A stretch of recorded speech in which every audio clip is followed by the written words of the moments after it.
The Morrison family dinner at my sister Catherine's mansion was as pretentious as ever. I parked my modest Tesla Model 3, deliberately chosen over my Bentley collection, between her Rolls-Royce and our brother Michael's Ferrari, already anticipating their usual comments. I adjusted my simple black turtleneck, a custom Tom Ford that they'd mistake for retail, and checked my phone.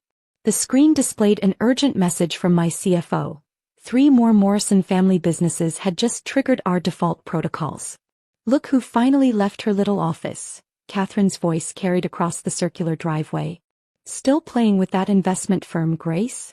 If they only knew that my little investment firm, Phoenix Capital, secretly controlled most of their company's debt through a complex web of subsidiaries and shell corporations. Someone has to manage the family's investments, I replied quietly, clutching my worn leather portfolio containing more net worth in documents than their combined assets. Manage. Michael laughed, sipping his 20-year-old scotch from my private collection, though he didn't know that. Your tiny firm probably handles what our companies spend on office supplies. I suppressed a smile, thinking of the documents waiting in my portfolio. Phoenix Capital had spent years quietly acquiring their corporate debt, watching as they leveraged themselves to maintain their illusion of success. How's the expansion going? I asked Michael, knowing exactly how it was going. My analysts had flagged his company's aggressive growth strategy as unsustainable months ago. Brilliantly, he boasted, straightening his Hermes tie. Morrison Technologies is about to announce our biggest acquisition yet. An acquisition that would never happen, since Phoenix Capital had already purchased the target company through one of our subsidiaries.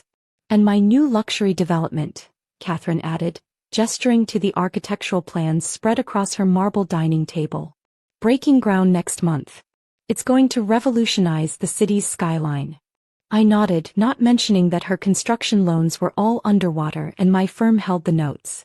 Grace could have had all this, our mother sighed, examining my simple outfit. If only she'd joined the family businesses instead of playing with her little investment projects. My phone buzzed again. Morrison Technologies bonds downgraded. Morrison Development facing margin calls. Awaiting your instructions for default proceedings. Actually, I set down my wine glass. I should head back to the office. Some important client meetings tomorrow. Important? Catherine smirked. What's important in your world? $1 million portfolio. If she only knew that Phoenix Capital managed over $200 billion in assets. That while they mocked my small firm, I'd built one of the most powerful investment companies in the country. Someone has to handle the details, I replied, gathering my things. That's Grace, Michael told his wife loudly. Always thinking small. While we're building empires, she's probably still analyzing spreadsheets in her tiny office. My tiny office occupied the top 3 floors of the city's most prestigious building. The same building where, tomorrow morning, their empires would begin to crumble. Don't forget the family brunch next weekend, Mother called after me. Catherine's celebrating her new development project. I smiled as I walked to my car. There wouldn't be a celebration next weekend. By then, they'd all know exactly what kind of empire their small-thinking sister had built.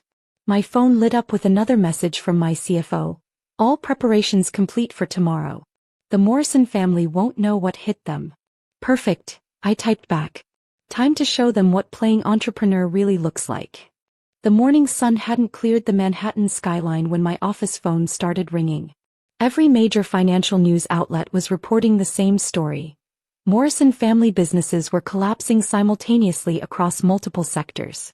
Ms. Morrison, my assistant Jane appeared at my door. Your family has been trying to reach you. Your sister has called 23 times in the last hour. Your brother is in the lobby, demanding to see Phoenix Capital's CEO. I smiled, watching their company's stock prices plummet on the wall of screens before me. Morrison Technologies down 45%. Morrison Development facing margin calls. Their carefully constructed empires crumbling in real time. Has the board been notified? I asked, straightening my now obviously expensive suit. Yes. They're assembled in the main conference room.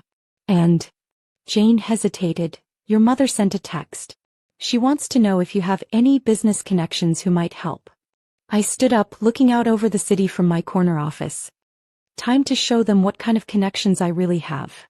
The messages kept flooding in. Catherine, Grace, emergency. Need financial help now. Your investment experience might be useful for once. Michael, whatever contacts you have, we need them. Family crisis. Call immediately. Mother, darling, remember that investment firm you work at? Do they handle corporate restructuring? I set my phone aside, watching news vans gather outside Morrison Technologies headquarters. Their empires were falling, and they had no idea that their salvation, or destruction, rested entirely in their small thinking sister's hands. The board is ready, Jane announced. And your brother is becoming insistent. Let's not keep them waiting then. The elevator ride to the conference room gave me time to reflect on years of dismissal, of snide comments about my little investment firm, of being the family disappointment. The board members rose as I entered, titans of finance who'd backed Phoenix Capital from the start, who'd seen what my family couldn't. The Morrison situation is proceeding as expected, our CFO reported. Their debt obligations have triggered across all subsidiaries. They're completely exposed. And the takeover options? I asked, though I already knew the answer. Ready to present. They'll have no choice but to accept our terms.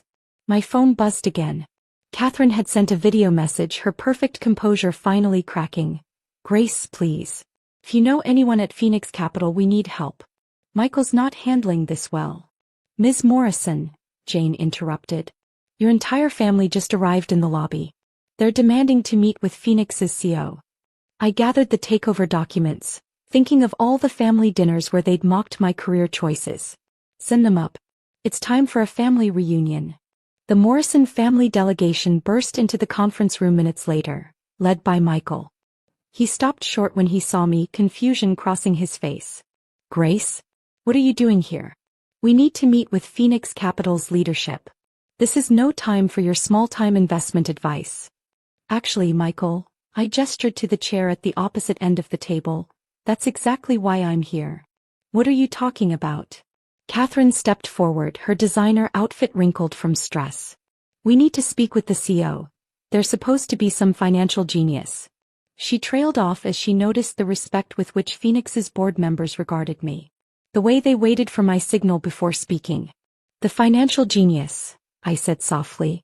Did you never wonder who built the firm that now holds all your corporate debt? The color drained from Michael's face as realization began to dawn. No, it's impossible. The silence in Phoenix Capital's conference room was deafening as I laid out the brutal reality of the Morrison family's financial situation. Every screen showed a different aspect of their collapsing empires. Stocks in free fall, creditors calling loans, and their reputations crumbling in real time. Let me explain this in terms you might understand. I began, clicking through the detailed presentation.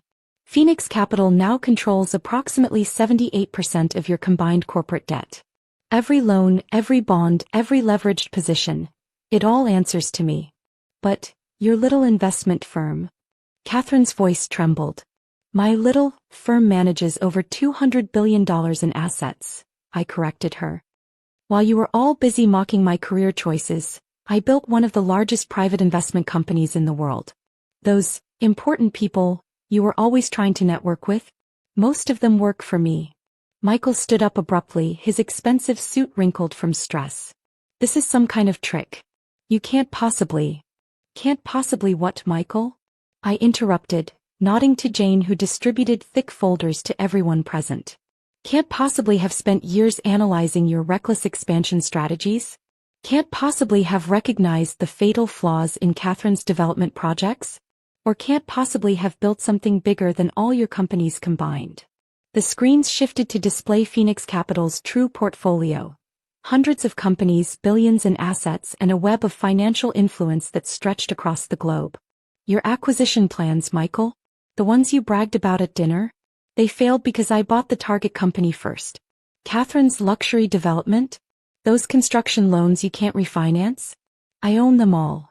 Our mother, who had been uncharacteristically quiet, finally spoke. Why didn't you tell us? Tell you what? I laughed softly. That while you were calling my work small and unimportant, I was building an empire. Would you have believed me? Or would you have tried to take control of this company too, like you did with Dad's business after he died? The room fell silent at the mention of our father. They all remembered how they'd pushed me out of the family business, claiming I thought too small to help run it. Your companies are now facing combined debt calls of $4.2 billion, I continued, pulling up the financial details. Money you don't have despite all your shows of success. Phoenix Capital is prepared to offer you a restructuring option. What's the catch? Michael asked bitterly. Complete financial transparency, independent auditors, and new management for all Morrison family businesses. I distributed another set of documents. You'll all step down from your executive positions effective immediately. You're destroying us, Catherine whispered, tears streaking her perfect makeup. No, you destroyed yourselves, I corrected her. With your over-leveraged expansions, your vanity projects, and your desperate attempts to maintain the appearance of success. I'm simply calling in the debts. My phone buzzed with breaking news alerts. Phoenix Capital reveals CEO identity in Morrison family showdown. Investment mogul Grace Morrison controls family's business empire. From mocked to mogul, the rise of Grace Morrison.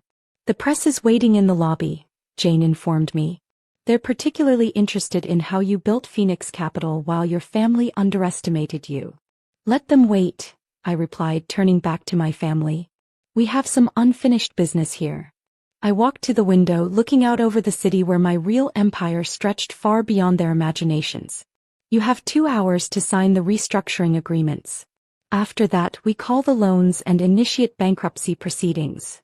You can't do this to family, Mother pleaded. Family. I turned back to face them.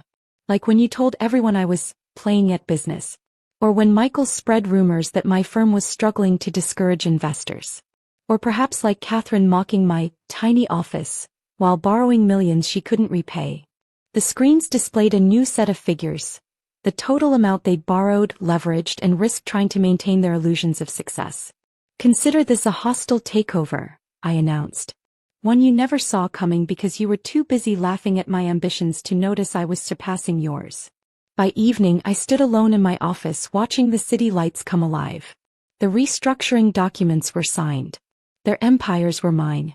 The press was having a field day with the story of the underestimated sister who now controlled her family's fate. Your family has left the building, Jane reported. Though your mother left this. She handed me an old photo of me at my first office opening, small and hopeful, while my family stood in the background looking unimpressed. Frame it, I decided. Put it next to our latest financial statements. A reminder that success doesn't need their approval. My phone hadn't stopped buzzing with messages from family members. Some angry, some pleading, all too late. One from Catherine caught my eye. I understand now. Why you let us underestimate you. You were building something extraordinary while we were just pretending to be extraordinary.